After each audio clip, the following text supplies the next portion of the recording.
Siz tishlaringizni ideal darajada yuvaman deb o'ylaysizmi? Hozir 30 soniya ichida bu xato ekanligini tushuntirib beraman. Men tishimni yaxshi yuvaman, menga nimaga professionalniy chiska kerak deb ko'pchilik savol beradi.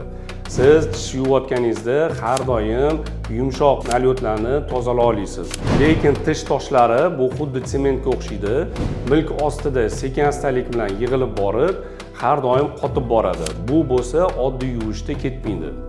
Va aynan shu tish toshlari quyidagilarga sabab bo'ladi. Birinchidan, milklarning qonashiga, ikkinchidan og'izdan noxush hid kelishiga, uchinchidan tishlaringizni sekin-astalik bilan qimirlashiga, bu bo'lsa parodontit kasalligini olib kelishiga sabab bo'ladi. Ko'pchilik bemorlar professionalniy chiskadan qo'rqadi, chunki unda tishlarim zarar ko'radi, ya'ni emal travma oladi deb o'ylaydi.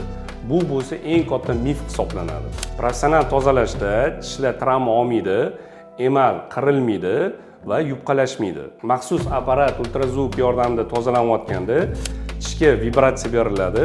Bu vibratsiyaning hisobida toshlar maydalanadi va bu har doim suv oqimi bilan bajariladi. To'g'ri chiska qilinganda emalga zarar yetkazilmaydi.